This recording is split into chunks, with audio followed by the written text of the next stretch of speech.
Olá! Hoje no Diversidade tem uma conversa com Camilo Lucas sobre os festivais de música de Caratinga.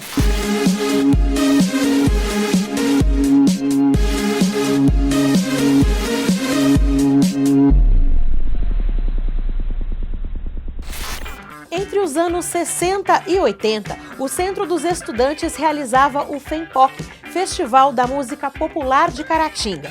Nele eram revelados muitos talentos e aconteciam shows com artistas de renome nacional. O cartunista Camilo Lucas foi uma das testemunhas dessa história e está produzindo um documentário sobre ela. A Vida é um Festival. O Festival da Música Popular de Caratinga, ele foi feito com base no que estava acontecendo no Brasil na época, que estavam em voga os festivais de música, que eram promovidos pela Record, que era o Festival da Música Popular Brasileira, e pela Globo, que era o Festival Internacional da Canção. Isso gerou uma efervescência cultural muito grande, porque foi uma época em que a música era muito politizada, não só pela mensagem política, mas pelas atitudes que eram transmitidas pela música. Foi uma época de contestação, de transgressão, que foram os anos 60, né? Foi quando teve toda aquela revolução comportamental, que foi muito capitaneada pelos Beatles, né? pela cena de Londres e de São Francisco, dos Estados Unidos, com o movimento hippie, o movimento contra a guerra do Vietnã. E isso tudo era tudo muito manifestado através da música. E isso movimentava o Brasil inteiro na época desses festivais, igual a Copa do Mundo. Então, várias cidades do Brasil afora começaram a ter seus próprios festivais também e reproduzindo localmente aquela cena. E Caratinga, nessa época principalmente, era uma cidade muito ligada à cultura. Foi uma coisa natural que se criasse aqui o primeiro festival da música popular de Caratinga, que foi o FEMPOC, promovido pelo Centro dos Estudantes, e ele foi o primeiro de Minas Gerais. O primeiro de Minas Gerais, antes mesmo de Belo Horizonte. O primeiro que teve em Minas. E ele cresceu muito, ele era muito concorrido, vinham cantores, compositores do Brasil inteiro participar aqui. Era muito concorrido mesmo, principalmente pelo local que era realizado, que era o Cine Itaúna, que era o maior cinema de Minas Gerais. Então foi da segunda metade dos anos 60 até 1980, né? Ele era muito concorrido. Mas aí começou como tudo, né? Uma hora acaba, né? Foi diminuindo, foi arrefecendo, foi assim... Eu acho que 80 bombou muito ainda, porque teve aquele festival da Globo, MPB 80, que veio Pepeu Gomes, veio Consuelo, Melinha, né? Aquele pessoal todo, que deu muito ibope. Mas aí depois disso começou a cair e no meio dos anos 80 ainda teve, até 85, e aí acabou. Eu me interesso muito por história, sabe? Então eu acabei naturalmente, né, através do meu jornalzinho de estudante, que virou Jararaca Alegre, e através desse jornalzinho eu ter participado de praticamente tudo que teve de cultura em Caratinga desde então, eu registrei muito dessa história, eu tenho muitos arquivos, sabe?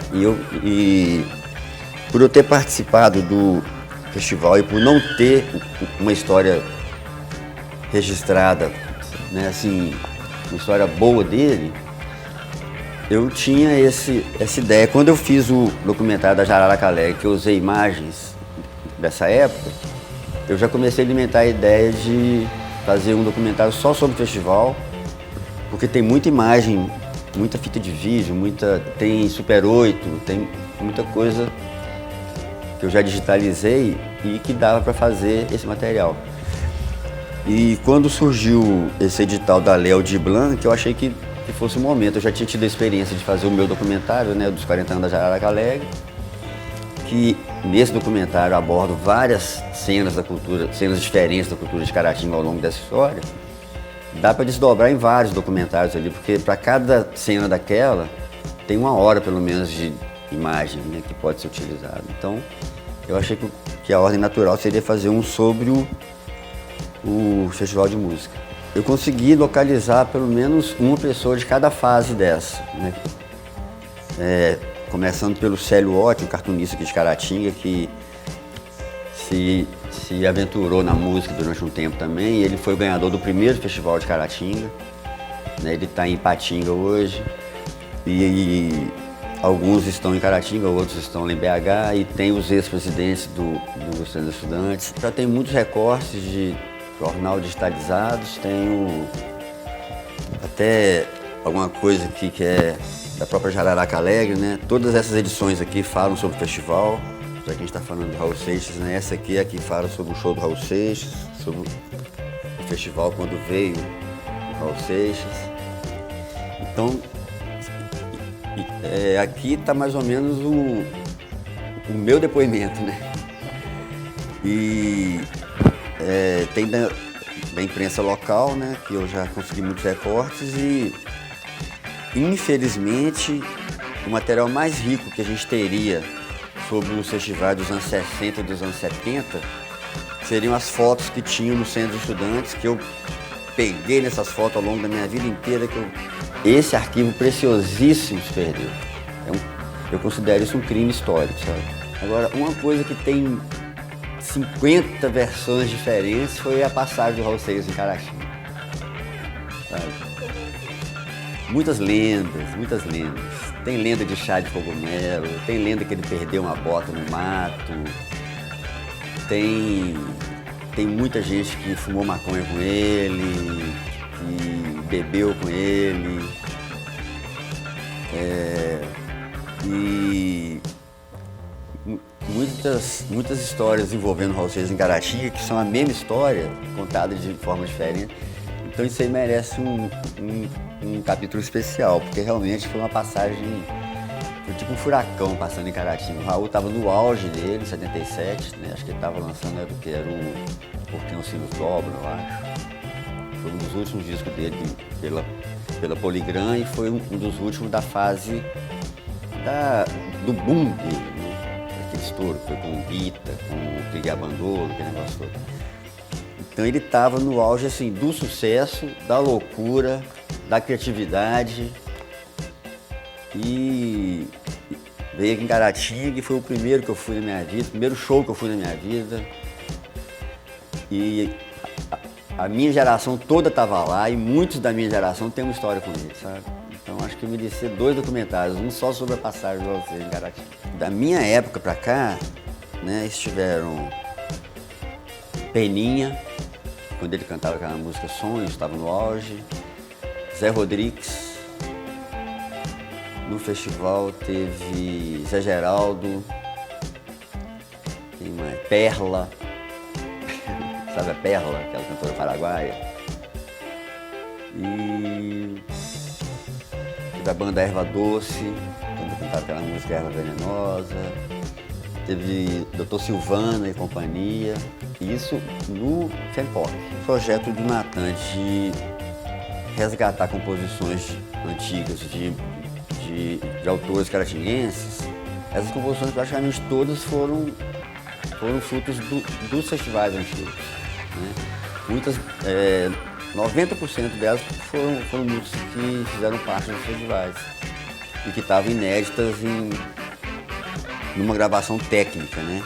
Antes dele, nós tínhamos feito um registro do DVD da Jararaca Alegre, no Casarão das Artes, que resgatou também, mas foi só um registro, né?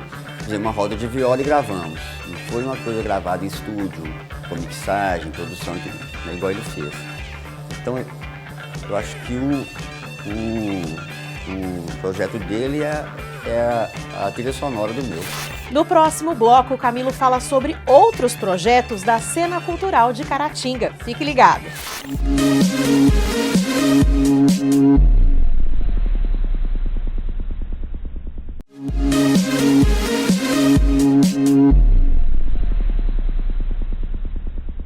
Estamos de volta com o Diversidade, hoje mostrando os atuais projetos do cartunista Camilo Lucas. Além do envolvimento nos festivais de música de Caratinga, Camilo sempre atuou nos movimentos culturais da região. Foi inclusive o idealizador do Festival Arteiros, evento que promoveu diversos espetáculos presenciais em 2019 e teve uma versão online no ano passado. O Arteiros já foi uma evolução também de tudo que eu vinha fazendo desde quando eu era estudante lá no Colégio Estadual. No estadual, por ter aquele anfiteatro maravilhoso que tem lá, e quando a gente estudava lá nos anos 70, eu estudei lá nos anos 70, né? Na segunda metade dos anos 70, lá tinha um evento interno do colégio que era o Grêmio Estudantil. Esse Grêmio era o seguinte: cada sala tinha o seu Grêmio e 1 a 2 vezes por ano apresentava o Grêmio geral no anfiteatro. E cada sala apresentava um número artístico lá, no anfiteatro. Então, era uma sala, a pessoa ia lá declamar poesia, outra ia lá tocar uma música, outra ia fazer um esquete de teatro. O Arteiros foi a evolução disso aí. Por exemplo, desses grêmios gerais, a gente passou a organizar eventos culturais na cidade. Por exemplo, o Movimento Cultural 81 foi isso. Nós organizamos uma exposição do artista plástico argentino Josias Moreira, que estava voltando da Alemanha, que já é premiadíssimo lá. Organizamos festivais de dança e organizamos a mostra de música, que veio o Negócio Valença, Jazz Macaré. Aí depois disso teve esse evento aqui. Esse aqui foi em 88, o Trem das Cores. Está em vídeo aqui. Que foi tipo um Arteiros itinerante. Teve em Caratinga, depois em Apim, depois Dom Cavate, depois Manhuaçu e aí acabou. Eu sempre quis fazer uma coisa assim em Caratinga. Eu fiz um outro ensaio para o Arteiros, que foi aquele festival cultural de 2010, você lembra? No Coreto. O Juarez falou comigo: Camilo, eu tenho R$18.500. Será que dá para gente fazer um festivalzinho? Com esses R$18.500, nós tiramos leite de pedra, porque eu chamei todo mundo que eu conhecia, muita gente boa de BH, que faz jazz, blues, aquele negócio todo. E por ser eu, pelo relacionamento que já tinha, que já éramos parceiros, eu já ajudava eles nos projetos deles, eles até falaram: cara, mas nós vamos lá em Caratinga tocar de graça, só pela despesa, para a prefeitura. Eu falei: não, não é para a prefeitura, é para mim. Então vieram, porque se fosse pagar cachê para aquele povo todo, dá para um artista ou dois, né? E aí foi a Bia levou a turma do teatro dela, a Juliana levou o pessoal da dança. Eu organizei uma exposição de artes plásticas na Casa Ziraldo, dentro desse festival aí, com os artistas de Caratinga. E no Coreto foi a música e umas performances, né? Teatro, dança, poesia. Então já foi outro ensaio para o Arteiros. E aí, em 2017, aprovando o projeto e ele sendo patrocinado, eu convoquei os curadores. Convoquei a Juliana, convoquei a Bia, convoquei o Natan, convoquei Cazuza, mas o Carlão para o cinema, convoquei o Dr. Eugênio para literatura. E nós conseguimos. E a prefeitura se dispôs a ser parceira nossa, se a gente fizesse junto com o aniversário da cidade, né? Porque senão a gente não teria feito aquela estrutura da estação, por exemplo, né? E aconteceu aquela coisa maravilhosa, que infelizmente não pôde acontecer de novo em 2020, mas que a gente quer voltar. Eu queria que isso fosse uma coisa permanente, todo ano em Caratinga, tipo um festival de inverno. Eu acho que isso cria uma cena, né? Ó, uma das intenções com o Festival Arteiros, a formação de público, ensinar as pessoas a gostar. Porque como que a pessoa sabe se ela gosta, se ela nunca viu? Por exemplo, vou te dar um exemplo. Quando a gente fez aquele festival em 2010, lá no Coreto, eu trouxe a Miss Jazz lá de BH, que é a Lívia Tucci, Ela tem um grupo que chama Miss Jazz. Teve uma hora que eu tava de bobeira assistindo lá, perto do carrinho de pipoca. Aí o pipoqueiro me chama, Camilo. Bacana esse negócio, né, rapaz? Essas músicas aí, muito legal. A mulher tava tocando jazz. Fly Me to the Moon, né? Tava tocando Frank Sinatra até, daquele estilo Big Band, aquele negócio. Aí eu comentei com o Alder Júnior depois, né? Pô, o cara, o pipoqueiro curtindo o jazz. Aí ele foi falando uma coisa comigo que pode parecer arrogante, mas se você analisar o que ele quis dizer, você vai ver que não é. Ele falou assim, Camilo, cachorro gosta de osso, mas dá um filé pra ele pra você ver se ele não vai gostar mais ainda. Então as pessoas não estão tendo acesso para conhecer outras coisas e ver se gosta também. Então eu acho que um festival cultural, ele não é para trazer o que está fazendo sucesso. Isso é evento, isso é festão. Um festival cultural é para apresentar coisas novas para as pessoas e para formar público, para isso não morrer, né? Senão, por exemplo, o que seria da gente? A gente não ia ter Beethoven para ouvir, né, hoje, se não tivesse alguém para manter aquilo. Quanto mais que na época não tinha gravação. O outro objetivo do Arteiros era fomentar a cena, era puxar o pessoal que estava preso dentro de casa sem ter onde mostrar para colocar para fora, né? E isso a gente conseguiu, e com essa Lei Aldir Blanc agora, essas pessoas que já estavam no aquecimento, eles estão conseguindo produzir alguma coisa, né? Criar um novo produto, né? Seja um CD, seja um filme, seja um livro, seja uma exposição de arte. E isso pode ajudar a fomentar a cena cultural da cidade, sim, tomara, né? Não tem nada certo ainda, depende de algumas aprovações, de algumas coisas, né? Mas a gente está querendo, está preparando para fazer uma reunião dos arteiros na rua assim que a pandemia permitir. Seria uma coisa mais assim, não ia ser um festival arteiros, mas seria cada uma das áreas dos arteiros, né, que é o teatro, a dança, a música, o cinema, fazer tipo um mini festival, sabe? Expectativas estão sendo criadas. Para ficar por dentro desses projetos, você pode acompanhar o festival nas redes sociais. No Instagram, o endereço é @arteirosfestival. E o Diversidade fica por aqui. Um abraço para você e até a semana que vem.